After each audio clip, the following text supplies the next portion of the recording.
Hi అండి. ముందుగా అందరికీ థ్యాంక్ యూ సో మచ్ అండి.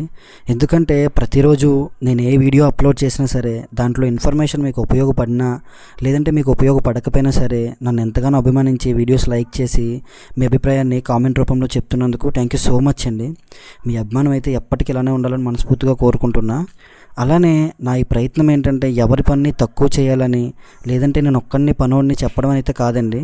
సో కొత్తగా ఇల్లు కట్టుకుంటునే వాళ్ళు పని ఏ విధంగా చేయించాలని చాలామందికి తెలియదండి. సో చాలామంది ఇల్లు కడుతున్నప్పుడు గాబరపడి ఏ పని ఎలా చేయించాలో తెలియక తొందరగా పని అవ్వాలని గాబరపడి ఎలా పడితే అలా చేయించుకుంటున్నారండి. సో అందరికీ ఇంజనీర్ని లేదంటే బిల్డర్ని పెట్టి చేయించుకునే అవకాశం ఉండదు కదా. సో కొంతమంది ఓన్గా మేస్త్రిని పిలిచి కూడా చేయించుకుంటారు. సో వాళ్ళు సొంతంగా చేయిస్తున్నప్పుడు ఇటువంటి తప్పులు చేయించకూడదు అని చెప్పడమే నా ఈ ప్రయత్నం అండి. అంతే తప్ప ఎవరిని తక్కువ చేయాలని అయితే కాదండి. సో నన్ను ఎంతగా సపోర్ట్ చేస్తున్నందుకు ప్రతి ఒక్కరికి థ్యాంక్ యూ సో మచ్. జై హింద్.